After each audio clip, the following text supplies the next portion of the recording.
Gembar-gembor keretakan dalam rumah tangga Ria Ricis dan Teuku Ryan akhirnya terjawab sudah lewat gugatan cerai yang dilayangkan sang istri pada akhir bulan Januari silam. Ia dengan diwakilkan oleh sang kuasa hukum, ibu satu anak itu resmi menggugat cerai Ryan di Pengadilan Agama Jakarta Selatan. Alhasil, keputusan Ricis pun berhasil membuat heboh jagat media sosial yang seakan tidak percaya dengan aksi yang diambilnya. Meski begitu, rupanya keputusan Ricis untuk menggugat cerai Ryan tak membuat orang-orang terdekatnya kaget.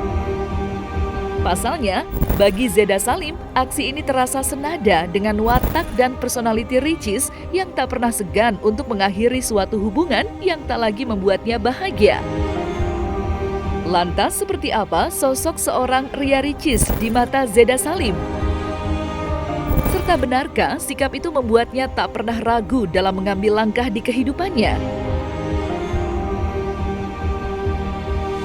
Ricis itu pernah tes psikologi bareng sama saya, sama Uma Oki ya. Ricis itu cerdas di otak kiri ya. Ini saya pakai data ya, saya bukan penerawang, bukan apa. Ricis itu memiliki kecerdasan di otak dominan kiri. Dia itu orangnya cerdas secara logika. Kalau dia disakiti, kalau dia dizolimi atau dia diperlakukan tidak adil, dia tidak akan ragu-ragu untuk meninggalkan. Itu karakternya Ricis. Ricis itu bukan tipikal orang yang suka curhat dan menunjukkan kesedihannya di depan banyak orang, ya. Dia itu mandiri, dia itu menghadapi semuanya sendiri kalau bisa, itu prinsipnya dia. Dia sosok yang sangat bertanggung jawab terhadap apapun. Lihat aja sama anak aja dia tanggung jawabnya, Masya Allah ya, secara finansial, perhatian ya, melebihi laki-laki lah kalau saya melihat. Dan dia tuh suka keadilan. Membagi waktu pengasuhan aja anak ya sama Rian aja dia adil kan. Dia itu sangat menyukai keadilan. Nah, kalau seandainya dia tidak diperlakukan dengan adil, dia akan tegas dan akan pergi meninggalkan. Dia nggak akan ragu-ragu. Dia bukan orang yang abu-abu. Dan kalau misal ada masalah ya, ini kalau saya lihat dari karakternya Ricis ya, Rian itu harus ekstra mengambil hati Ricis. Nggak bisa dengan cara yang biasa-biasa aja, karena dia orang logis. Kalau orang otak perasaan seperti aku dengan Uma, itu mungkin bisa ya memahami, empati, itu masih kita nggak tegaan orangnya. Kalau Ricis tuh orang sistematis ya, mesin tuh gimana sih? Mesin tuh kalau udah salah langsung di blacklist kan. Ricis tuh tipikal orangnya begitu, wah ini udah ngelanggar aturan nih, nggak bener nih, udah dia nggak akan ragu-ragu. Nah, Ricis juga menariknya nih adalah seorang wanita yang cukup dominan juga ya. Jadi dominan ketemu dominan ya. Ricis seseorang yang to the point, cenderung langsung ya. Untuk Rian, saran saya, Rian ambil hati Ricis ekstra luar biasa, nggak bisa pakai cara standar ya. Dekati Ricis, ambil hatinya, dekati keluarganya, menjalin hubungan yang baik dengan kakak iparnya, dengan mertuanya. Pokoknya ambil hati Ricis sampai dia luluh. Memang agak susah dan mungkin impossible ya, karena dia orang logis ya. Ricis itu orang logika, tapi tidak ada yang tidak mungkin kalau kita sudah berikhtiar. Doa yang terbaik aja untuk Ricis dan Rian. Dan bahasa cinta setiap istri itu kan beda-beda ya. Ada bahasa cinta istri yang bahasa cintanya adalah kedekatan, didampingi, komunikasi atau touch ya, sentuhan, pegangan tangan. Itu ada bahasa cinta istri seperti itu. Tapi kalau Ricis itu setelah kita melakukan tes psikologi Islam bareng ya, karakternya, bahasa cintanya itu adalah kepercayaan, keterbukaan, keadilan. Jadi kalau dia tidak mendapatkan hal itu, dia merasa tidak dicintai. Contoh ya, kepercayaan misalnya mengatur keuangan keluarga, itu dia sangat butuh dipercaya sebagai seorang istri. Keterbukaan, apapun yang terjadi dalam masalah rumah tangga itu harus ada keterbukaan. Masalah ekonomi, masalah keuangan atau masalah lainnya, keadilan. Istri itu harus diperlakukan adil. Dia merasa dicintai, itu bahasa cintanya Ricis ya, gitu sih. Dia memang orangnya struggle banget ya. Dia orangnya mandiri banget. Dia nggak suka menunjukkan kesedihan, nangis di depan banyak orang. Lihat aja dia selalu ketawa di depan banyak orang tuh, dia selalu ceria.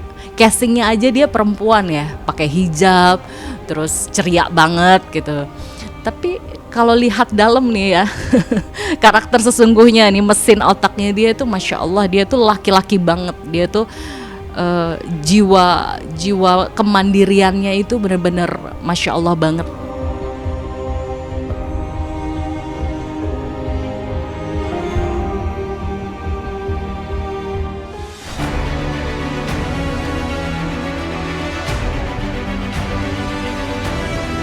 Hanya sekedar ngejar konten. Kalau salah ya salah. Bisa berlatih.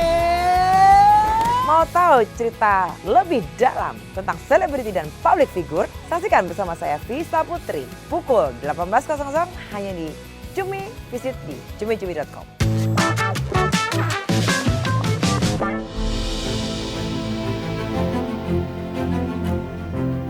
Sebelum keputusan Ria Ricis untuk menggugat cerai sang suami terdengar halayak luas, nama wanita kelahiran tahun 1995 itu telah terlebih dulu menjadi perbincangan hangat lewat pesan multitafsir di media sosialnya yang disinyalir sebagai kode bahwa pernikahannya sedang berada di ujung tanduk. Mulai dari pesan yang menuturkan secara jelas kewajiban-kewajiban sang suami hingga mengaku mengalami tekanan batin. Tidak hanya itu, keduanya juga mulai jarang terlihat bersama saat muncul di muka umum.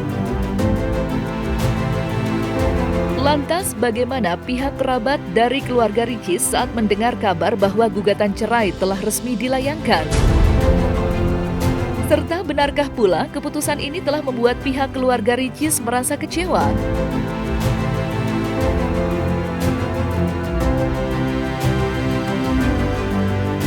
Ya sekarang keluarga mana yang tidak kecewa kalau ada bagian dari anggota keluarganya ada yang berpisah atau bahkan mau bercerai, pasti sedih lah ya. Saya sebagai orang dekat ya sedih dan ada rasa kecewa juga gitu, kenapa sih harus berpisah gitu, apakah tidak bisa diperbaiki. Tapi ya itu hak mereka, itu bukan hak saya mencampuri urusan rumah tangga mereka. Ya pastinya saya mendengar kabar ini, saya minta izin dulu ya sama keluarga dari Uma Oki ya untuk memberikan statement di media untuk mensupport Ricis ya. Karena ini agak complicated masalahnya. Sebagai orang dekat otomatis sudah pasti saya sedih mendengar kabar ini. Tapi ya memang ini adalah keputusan dari salah satu dari kedua belah pihak. Ya ini hak mereka yang berumah tangga gitu. Tapi apapun itu, namanya keluarga, rumah tangga itu pasti ada masalah. Semua rumah tangga itu pasti diuji. Ada istri yang diuji dengan ujian rumah tangga, harus bersabar, bersyukur. Walaupun punya suami yang nggak kaya, berpenghasilan miliaran, tapi istri yang penghasilannya miliaran menerima dia apa adanya. Ada rumah tangga juga yang diuji, ada suami yang nggak bersyukur, udah punya istri kaya raya, mapan, sudah mandiri secara finansial, tapi egois ya, tidak memberi nafkah lahir batin secara layak, tidak terbuka dengan keuangan, tidak ada etika dengan keluarga istri, kakak ipar. Ya saya berharap dengan adanya keputusan ini sudah dipikirkan matang-matang dan semoga ini yang terbaik lah untuk mereka berdua. Intinya kondisinya saat ini aku nggak bisa bilang apa-apa ya, karena aku bukan bagian dari keluarganya. Aku hanya bisa mensupport Ricis, semoga ini yang terbaik. Dan kalau seandainya bisa diperbaiki, kita hanya bisa bantu dengan doa saja ya. Intinya hanya keajaiban dan kasih sayang Allah saja yang bisa menyatukan mereka saat ini. Karena keluarga sudah berikhtiar keras untuk menyatukan mereka. Hikmah yang bisa diambil di sini adalah bahwa ini banyak hikmah ya. Pernikahan rumah tangga itu ujiannya banyak ya. Jadi istri itu tidak hanya butuh nafkah lahir, tapi istri itu juga butuh nafkah batin.